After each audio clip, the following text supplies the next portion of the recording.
Mesdames et messieurs, bonjour, bienvenue sur JMTV+, dans ce spécial bœuf politique qui va une fois de plus recevoir quelqu'un que vous connaissez, l'ayant déjà vu sur ce plateau au moins à 2 reprises. Nous allons écumer comme ça et brosser l'actualité brûlante au Cameroun, pas la plus grande, bien entendu, mais toute actualité qui crée de l'indignation et de l'émoi est une actualité. Et nous aborderons l'épineux problème de l'obtention du passeport au Cameroun. Vous avez vu une vidéo circuler ces jours-ci sur la toile dans laquelle des gens se réclamant patriotes fustigent la vente de ces passeports-là, tant sur le territoire camerounais qu'en France, avec une officine créée juste à côté de l'ambassade de France. Et nous terminerons par une accusation qui concerne une personnalité franco-camerounaise que vous connaissez très bien, écrivaine. Alain Bellaté, bonsoir. Bonsoir Jacques Moifo. Comment ça va? Je vais très bien, je me porte très bien. J'ai pas de soucis de santé, ma famille non plus. Gloire à Dieu pour ça. Très bien. Alors, vous êtes au Cameroun, Alain Bellaté, depuis un certain temps, attendant toujours d'obtenir un passeport qui n'arrive pas. Voilà pourquoi vous êtes bloqué au Cameroun. Je ne me trompe pas? Non, vous ne vous trompez pas, mais mon passeport a été délivré finalement hier. Il m'a été remis hier parce que je suis allé, j'ai prévenu toutes les autorités que je connais. J'ai dit que je vais demain, lundi, m'installer à la DPF jusqu'à obtention de ce passeport. Et il a fallu vraiment que ça tourne un peu fort pour que ce passeport soit délivré hier. Et faut-il préciser que j'ai obtenu 7 accords. 1, 2, 3, 4, 5, 6, 7 accords du délégué général à la Sûreté nationale qui n'ont pas eu d'effet parce que le directeur de la police aux frontières, la directeur de la police des frontières, avec son gang, moi je me permets de les appeler un gang, c'est des voyous, ont décidé de dicter leurs règles. Ils font ce qu'ils veulent à la police aux frontières. Il y a lui, il y a le commissaire, il y a ici, il y a une autre dame là, Adèle, elle est la chef secrétaire du directeur de la police aux frontières.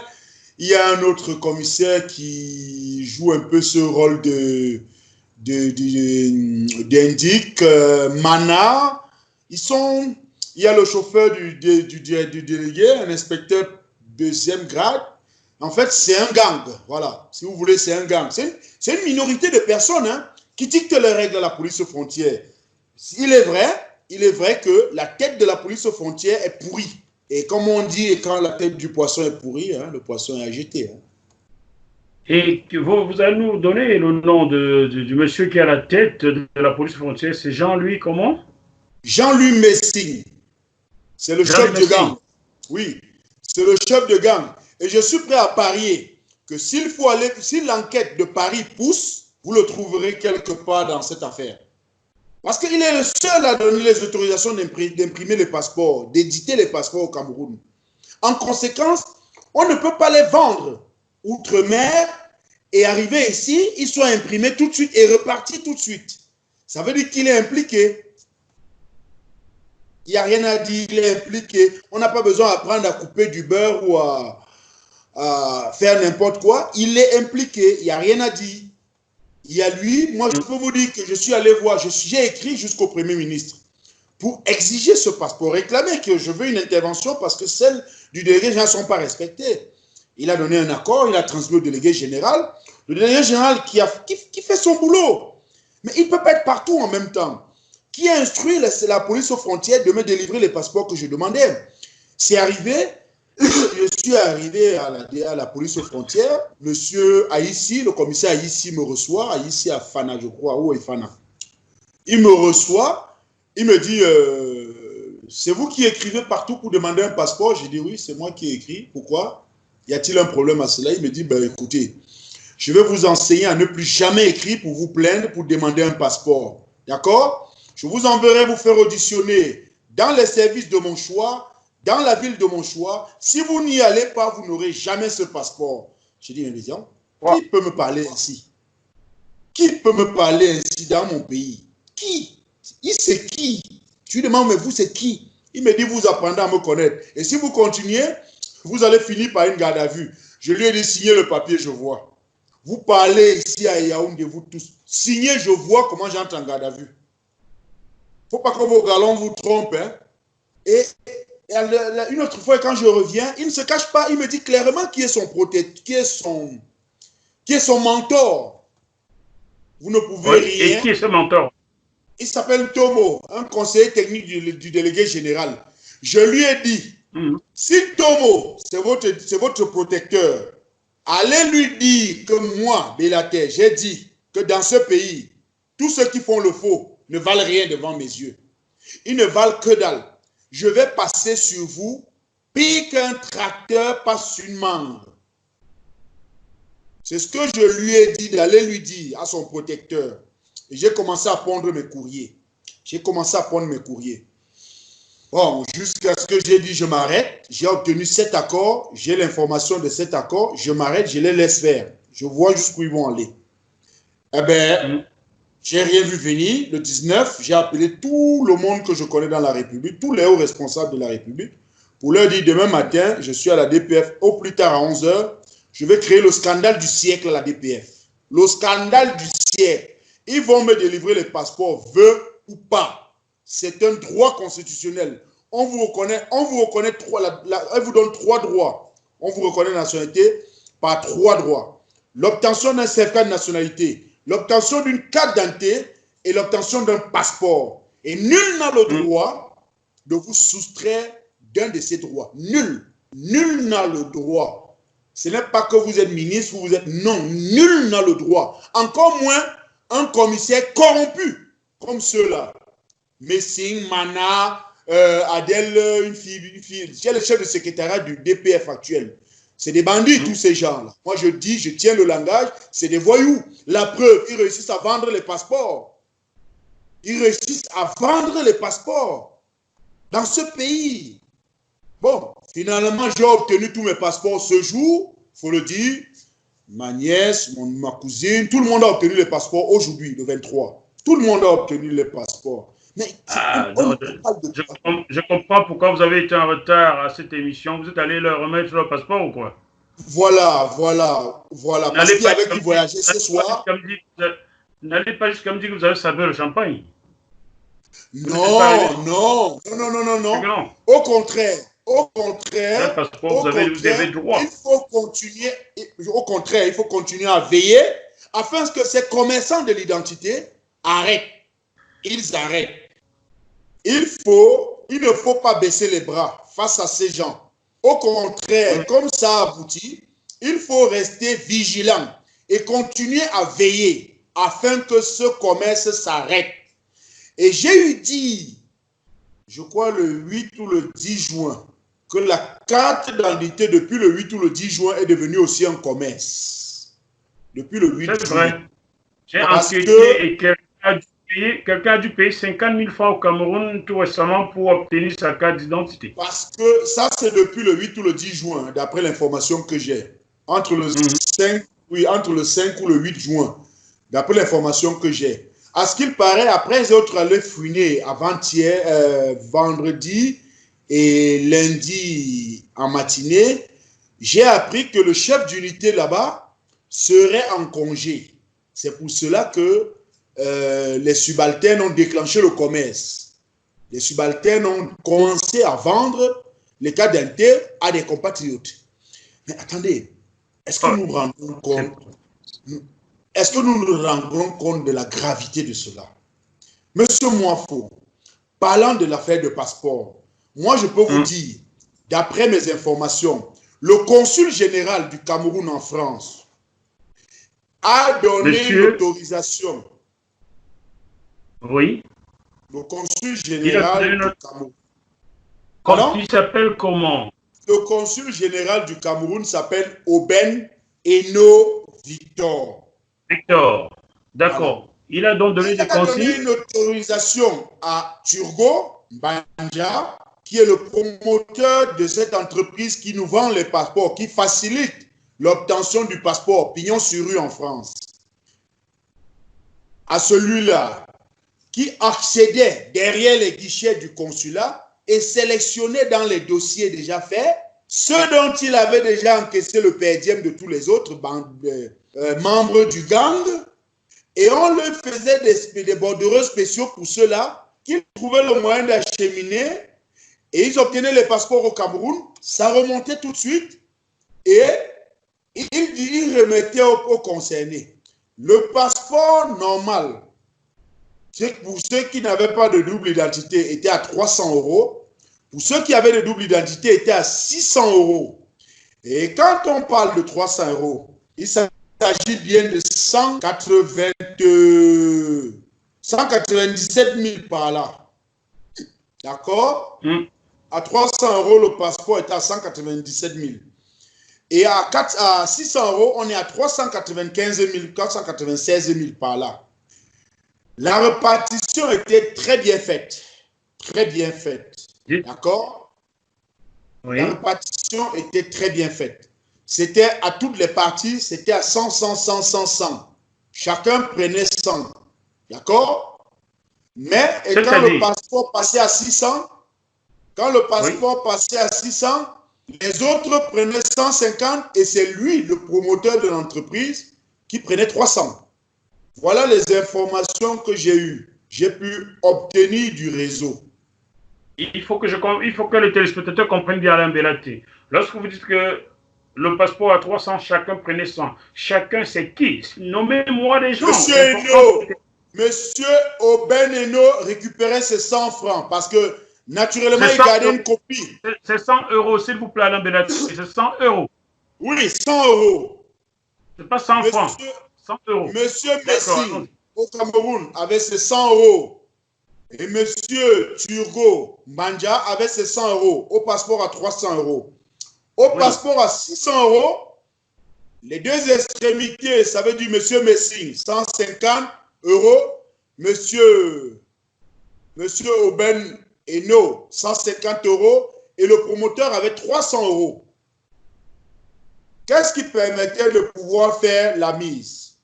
C'était quand vous déposiez, s'ils se rendent compte ou on l'informe qu'il y a une difficulté, il vous passe un coup de fil pour vous dire que vous avez une double identité, ce qui fait que ceux qui payaient 600, il y avait un peu plus qui payaient 600 dans cette boutique que 300. D'accord? C'était installé un mécanisme d'escroquerie là-dessus aussi. À la fin, il y a des choses qu'il faut se dire. C'est que cette entreprise, le gouvernement français lui-même devrait s'interroger sur les activités de cette entreprise. Pourquoi? Parce que un brigand peut aller obtenir un faux passeport par ce réseau parce qu'il a payé et il commet des actes criminels, terroristes en France avec ce passeport. En fait, il circule avec. Donc la France devrait enquêter sur ce garçon, procéder par son interpellation, le cuisiner, afin d'obtenir tout le puzzle du réseau et rendre public. Alors, nous savions déjà qu'au Cameroun, il suffisait de payer pour avoir un passeport ou une carte d'identité. J'ai les preuves, ce que j'ai dit. J'ai la carte d'identité d'un Chinois ici, on m'a envoyé une copie. Il y a plein de Nigériens au Cameroun qui ont des passeports au Cameroun, on comprend, par alors qu'ils n'ont jamais pris la nationalité de manière officielle. J'en connais, je suis natif de Mvokada, où j'ai grandi avec des Nigériens qui vendaient des pièces détachées. Ils avaient des passeports camerounais et parfois des pièces d'identité alors qu'ils n'ont jamais officiellement pris la nationalité française. Mais on ne serait jamais attendu à ce que le phénomène grandisse jusque sur le territoire occidental. Là, vraiment, on est tombé très bas, non, Alain Bellaté? Monsieur Moifo, nous sommes tombés très bas depuis dans la matière d'identité. Parce que nous-mêmes, Camerounais, avons facilité cela. Il y a beaucoup qui ont eux-mêmes falsifié les documents pour pouvoir avoir un âge inférieur, pour pouvoir avoir un âge raisonnable pour pouvoir se déplacer et soit faire du sport, soit aller repasser des études.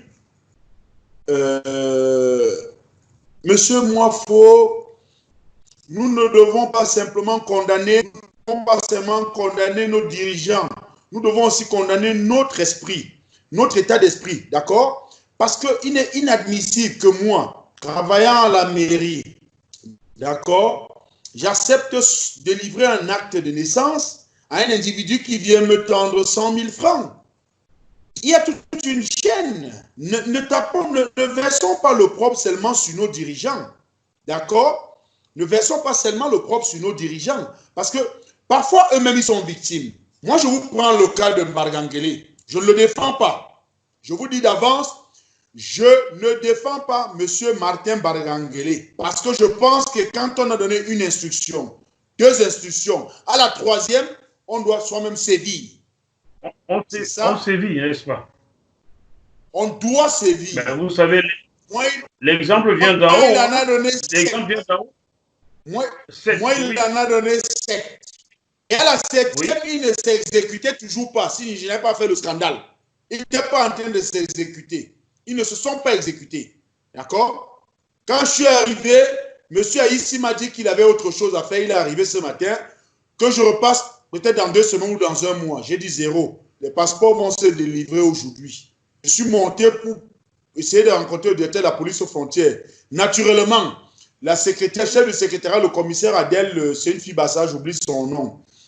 Eh bien, comme d'habitude, hein, elle a joué les grandes, les costauds, parce que je venais gâter leur commerce. Il faut préciser que nous demandions 13 passeports. Et on avait été contacté par une entreprise à Douala, Bali, pour nous vendre ces passeports. À 300 000, ça faisait 3 900 000 les 13. D'accord? Ils se voyaient amputés de 3 900 000, ces voyous. Alors, ils ont décidé de piétiner toutes les instructions. Au point où un commissaire Aïssi me dit d'aller dire au Premier ministre de venir éditer le passeport. J'ai dit, mais vraiment, là, on est tombé tout bas. Là, on est tombé au fond de la... J'ai dit bien, là, on est allé au fond de la terre. On ne peut pas aller plus bas que ça. Je suis désolé. Je suis désolé. Et quand vous voyez, moi je vous prends un exemple, je vous donne une information aussi, le chauffeur du directeur de la police aux frontières, qui n'est qu'un inspecteur 2e grade, qui se construit un immeuble avec des dalles, il prend l'argent où? Il prend l'argent où? Si ce n'est pas dans ce système. Monsieur Moifo, parlant des passeports, je continue à vous dire et je maintiens que le délégué général serait la victime d'un gang qui sévit depuis ses services. D'accord? Vous parlez de Martin Mbargangele serait un victime d'un gang? Oui, monsieur Martin Mbargangele serait victime d'un gang qui sévit dans ses services. D'accord? Expliquez-nous. Pardon? Expliquez-nous ça, voulez-vous bien? Je vous explique, c'est tellement simple à comprendre.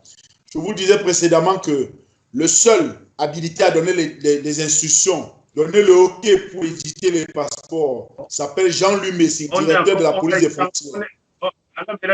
C'est très simple. Que ce soit la CNI, le gang a commencé à opérer depuis le 8, entre le 5 et le 8 juin, que le gang a commencé à opérer sur la CNI. Parce qu'ils ont, je vous dis, tous ceux qui ont les problèmes de CNI, en fait, ceux qui étaient bloqués, ils sont en train d'acheter ces jours-ci, parce que d'après les informations que j'ai reçues, j'ai glané là-bas, jusqu'à cet après-midi, le chef d'unité de ce service serait en congé ou malade, et les cas d'identité se délivrent à coût de 50 100 000, 50 100 000, 150 000.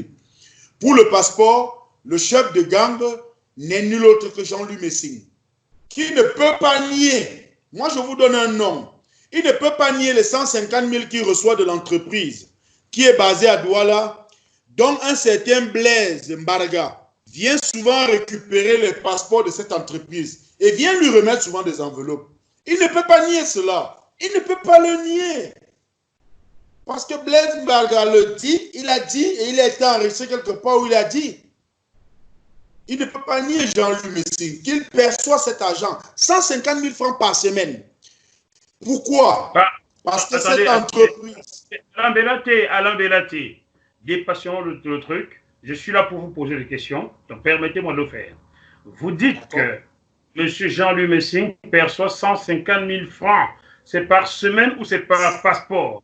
Il faut qu'on comprenne bien. Non, par semaine, d'une entreprise basée à Douala qui fait la facilitation de passeports et de visas camerounais.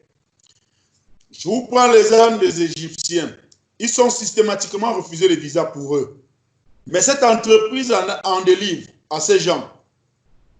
Elle réussit à faire délivrer par l'instruction du directeur de la police aux frontières du Cameroun. Est-ce normal? Non.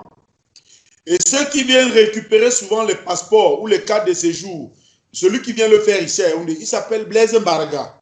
Il travaille pour cette entreprise basée à Bali. Pourquoi? Bali, Parce c'est à qu'il connaît Douala. Jean-Louis Messi. Pardon? Bali, c'est bien basé à Douala. Il faut préciser parce qu'il y a aussi Bali, Bali dans le à nord-ouest. Douala. Oui, le quartier Bali à Douala, l'entreprise est basée à Bali à Douala.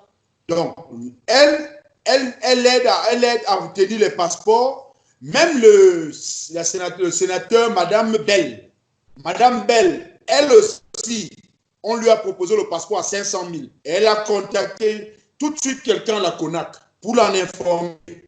Le sénateur, Madame Bell, elle ne peut pas nier parce qu'elle a dit à quelqu'un à la CONAC qui me l'a répété, qui n'est pas... C'est quand même un haut responsable de la CONAC qui me l'a répété. Elle ne peut pas le nier. Parce que comme ils ont vu ma correspondance, ils m'ont appelé pour me dire, mais vous n'êtes pas la seule victime. Même le sénateur, Madame Bell, est victime. On lui a demandé 500 000 pour lui obtenir le passeport en 10 jours. Voilà le Cameroun dans lequel nous sommes. Tout n'est pas... Je dis, nous devons nous interroger nous-mêmes. Nous devons être nous-mêmes, d'abord, responsables et conscients de tous les actes que nous posons. Et je vous dis, ce genre de personnage, pour moi, le président de la République ou le délégué général devrait d'abord les suspendre avant toute autre chose. C'est un couloir qui est connu.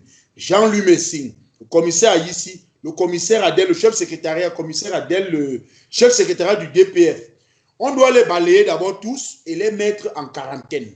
Parce qu'ils sont plus dangereux pour la nation. Ils sont plus dangereux pour la nation que être utiles. Pour plusieurs raisons. Ils vous disent qu'il n'y a pas de carton. Mais ces entreprises qui ont pignon sur rue réussissent à obtenir les passeports pour leurs clients. D'accord? Il faut bien comprendre. Allez comprendre. Les passeports de 2018 qui n'ont pas de problème. Les gens qui n'ont pas de problème demandent de 2017, de 2018, 2019, 2019. Tous ne sont pas édités. Alors qu'on édite les passeports tous les jours pour 200 000, pour 150, pour 500 000. Qu'est-ce que ça justifie? Comment vous pouvez justifier ça? Comment vous pouvez justifier ça, M. Moifo? Pourquoi les gens veulent tout? Alors, Bélaté, je ne peux pas le justifier. Je n'ai jamais travaillé dans l'administration camerounaise et je ne suis pas de ceux qui défendent certains hommes politiques au Cameroun. Vous, par contre, si. Car à plusieurs reprises dans nos précédentes émissions, je vous ai demandé d'incriminer celui qui est au sommet du Cameroun. Car cette impunité, ce désordre vient de M. Biya directement. Mais vous n'indexez jamais M. Biya. Lui, il est le sang, c'est autour de lui qu'on fait du mal. Et à chaque fois que je vous prononce le nom de M. Biya, vous penchez la tête en arrière. Comme si vous aviez des consignes pour ne jamais chatouiller M. Biya. Monsieur Moifo, je vous redis ce que je vous ai dit précédemment dans cette émission. Nous sommes nous-mêmes comptables de ce qui se passe. Parce que quand vous acceptez d'aller donner 200 000 ou aller donner 300 000 pour obtenir un passeport, vous savez que vous commettez un acte illicite. Dès que vous avez quelqu'un qui vous contacte, prenez le numéro et appelez le 1500 ou appelez la CONAC ou appelez le 1501 et dénoncez. Ça va aller plus vite. Quand on va arrêter 1, 2, 3, 4, 5, 10, ça va s'arrêter. Les personnes seront mises aux arrêts. Pensez-vous qu'on puisse arrêter M. Jean-Louis Messing ou M. Aïssi ou Mbaraga que vous venez de citer là? Pensez-vous qu'on puisse les arrêter vraiment dans ce Cameroun? Oui, pensez-vous Attendez, Alain Belati, attendez. Pensez-vous qu'on puisse arrêter M. Victor Aubaine ici en France, le consul général de France, du Cameroun en France? Pensez-vous qu'on puisse les mettre aux arrêts, vraiment? Oui, on peut les arrêter, M. Moifo. C'est tellement simple. M. Turgot, s'il est interpellé, il devra donner le nom de ses complices. Deuxième chose, les personnes qui raquettent les autres autour de la DPF et qui ramènent auprès du chauffeur du DPF ou auprès de Mme Adel, la chef de secrétariat du DPF, ou auprès de M. Mana, le commissaire Mana, ou auprès du commissaire Aïssi, immédiatement, immédiatement, si moi je raquette pour amener au commissaire ici, on m'arrête. Je ne mourrai pas seul, je vais dire avec qui je travaille. À défaut, on va exploiter mon téléphone. On se comprend. On va exploiter mon téléphone. Quand on verra les échanges parleront nécessairement d'un dossier, au moins d'un dossier. Et il devra justifier pourquoi il parle d'un dossier de passeport avec quelqu'un qui n'y travaille pas ou qui travaille, à qui il pouvait juste remettre le dossier au travail. J'ai le numéro de téléphone personnel de M. Aubin, à moins qu'il ait changé. Il me l'avait donné l'année dernière lors des obsèques de Wali Mouna à Paris, devant Grégoire Ouana. Je vais donc appeler M. Aubin, lui demander de réagir. Je sais ce qu'il va me répondre. Le secret diplomatique, quoi, il va me chanter cela. Mais je lui enverrai cette émission et je lui donnerai la latitude de réagir s'il le souhaite. Voilà, c'est comme ça le journalisme, n'est-ce pas? Lorsque quelqu'un est mis en accusation, on lui tend le micro. Monsieur Moifo, vous pouvez lui tendre le micro. Il peut refuser de répondre. Mais moi, je vous dis, vous poserez la question à n'importe quelle personne qui a fréquenté le consulat jusqu'avant la veille.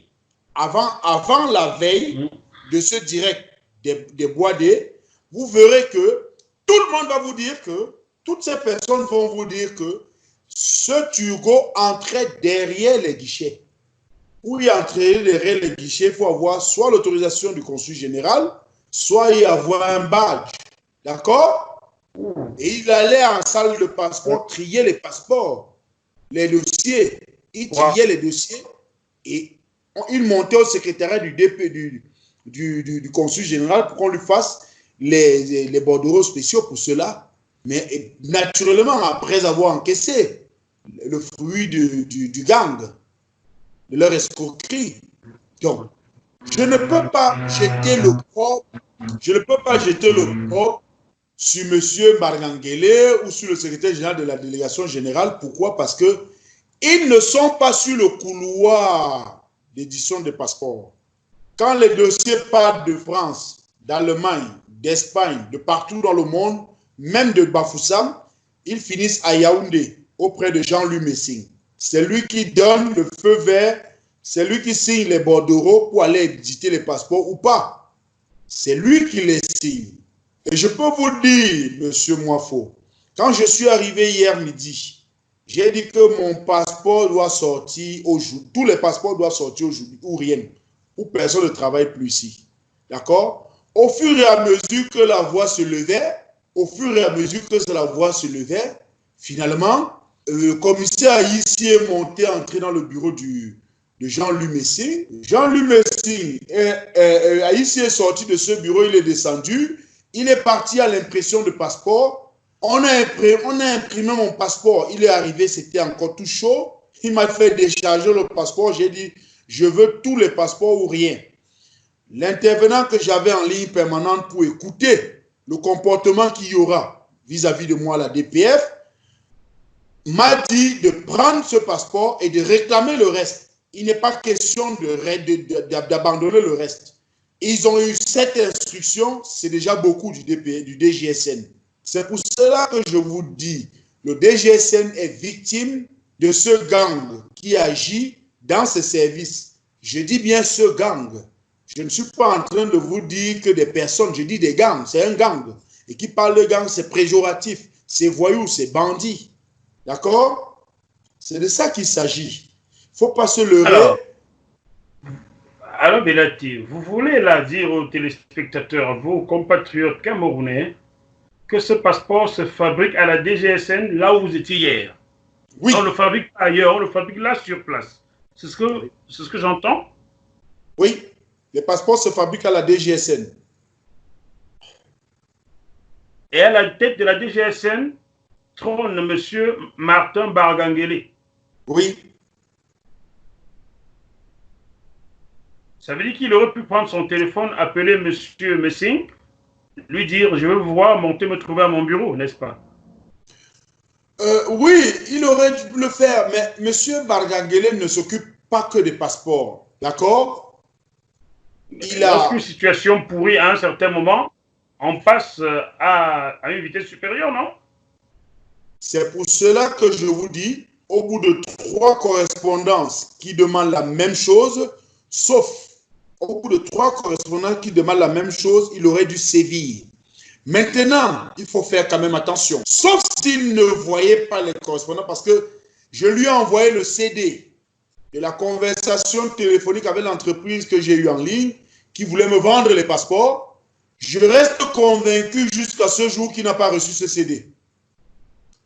Pourquoi il n'a pas reçu ce CD? Parce que le jour où je fais déposer cette correspondance avec le CD, l'après-midi de ça, on m'appelle pour venir chercher les passeports, on m'en remet 6 sur 13. Ça veut dire qu'ils ont écouté le CD et ils se sont dit, nous, allons d'abord telle affaire, on va apaiser le monsieur en lui donnant 6 passeports sur 13.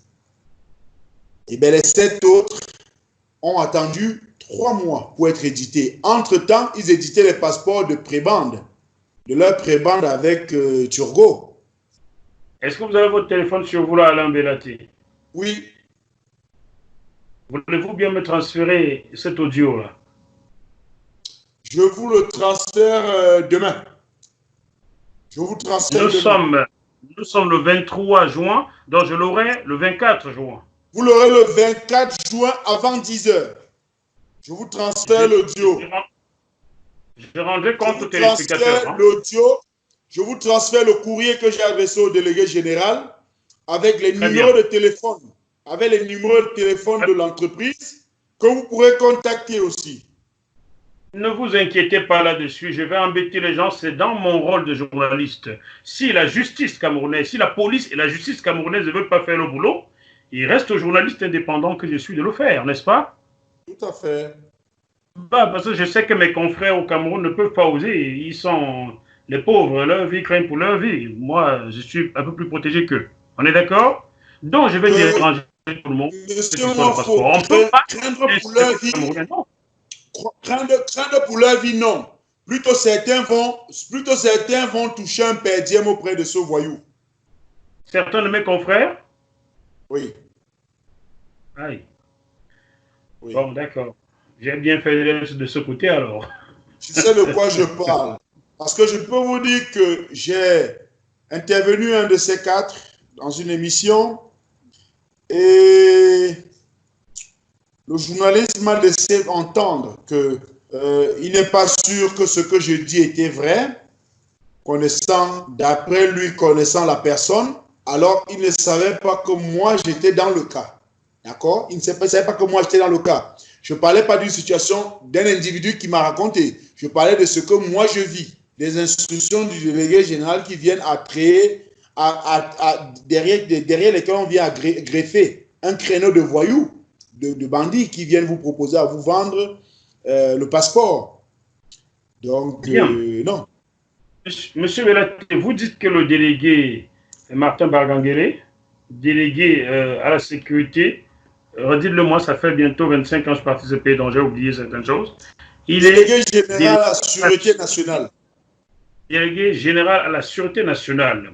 Vous dites qu'un gars est monté dans ce service. A-t-il diligenté une enquête ou a-t-il déposé une plainte contre X? Monsieur Mwafo, oui. Quand il y a eu l'incident d'hier, permettez-moi, quand il y a eu l'incident d'hier, la police est descendue sur le terrain. Ah, vous ne me l'aviez pas dit. Ils m'ont invité à les suivre. Quand ils m'ont invité à les suivre, j'ai été entendu sur procès verbal. Ils m'ont demandé, le chef d'unité de là m'a demandé de me calmer, de revenir demain avec les photocopies des récépissés. Ce que j'ai fait. Et après, bon, il y a des dames à la DG, à la DPF aussi qui sont très correctes, que je connais depuis très longtemps.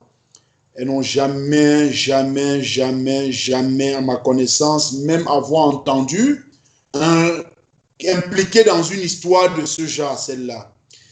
Mais elles ont diligenté, elles m'ont demandé de me calmer, je me suis calmé, mais j'ai dit je ne laisserai pas passer. Parce que si je laisse passer, si je m'arrête là, le réseau va recommencer.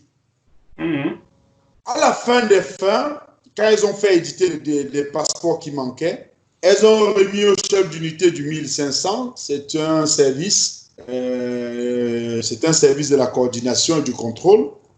Lui, il m'a invité à récupérer les passeports auprès de lui, Après, il commence à essayer de m'expliquer comment, vous savez, quand un subalterne ne s'exécute pas, vous pouvez aller à N+1. Si ça ne tient pas, vous pouvez aller chez le divisionnaire. Je l'ai écouté parler et je lui ai dit à la fin, vous savez, monsieur le commissaire principal, j'ai parlé avec le titulaire lui-même. Il m'avait répondu ceci. Je vous donnerai les passeports le jour où je vais décider, puisque vous vous êtes permis d'écrire. D'accord? Je parle de Jean-Louis Messing lui-même. Et en rajoutant que vous n'êtes pas le seul Camerounais. À lui poser la question, je lui ai posé la question suivante. Et les instructions de votre Premier ministre. Il dit qu'on est ici à la police aux frontières. À la police des frontières, on n'est pas chez le Premier ministre. En quelque sorte, il est dans son affaire. C'est-à-dire qu'il est dans ce qui est pour lui sa boutique, son épicerie.